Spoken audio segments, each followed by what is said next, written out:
Qrup yaratmaq onun alın yazısı idi. Yaratdıqları da özü kimi böyük idi. O Azərbaycan xalqının tarixini yaradırdı. Yaratdığı ən böyük əsərin adı isə belə idi: Müasir Azərbaycan.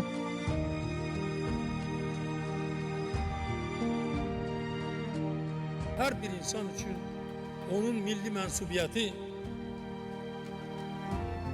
onun qürur mənbəyidir. Mən həmişə fəxr etmişəm. Bu gün də fəxr edirəm ki, mən Azərbaycanlıyam. Liderlər üçün qalibiyyətin alternativi yoxdur. Onlar qələbə yolunu əvvəlcədən görür və düzgün siyasətlər yürütməklə qoyulan hədəflərə doğru irəliləyirlər. Ümummilli lider Heydər Əliyevin bütün həyatı böyük bir məktəbdir.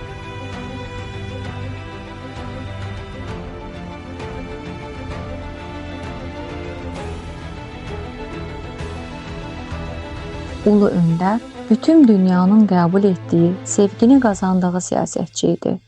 Bu zirvəyə aparan yolun başlanğıcı da tək özü idi.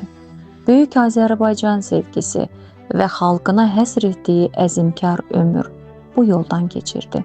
Böyük Allah mənə çox maraqlı bir talih veribdir.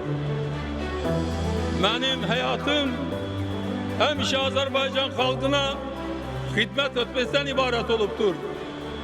Ancaq həyatımın çox parlaq səhifələri də olubdur. Ancaq həyatımın çox ağır səhifələri də olubdur.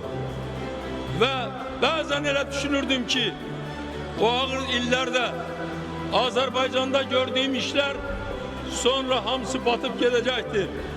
Ancaq bugün mən xoşbəxtəm. Bugün mən öz taleyimə minnətdaram. Böyük Allah'a minnətdaram ki, mən o dövrləri yaşadım.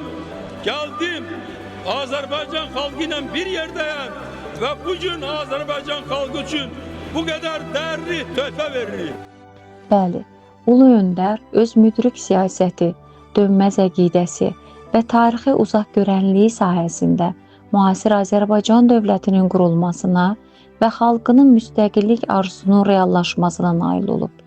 Heydər Əliyevin yorulmaz əməyi sayəsində Azərbaycan dünya ölkələrinin strateji tərəfdarına çevrildi.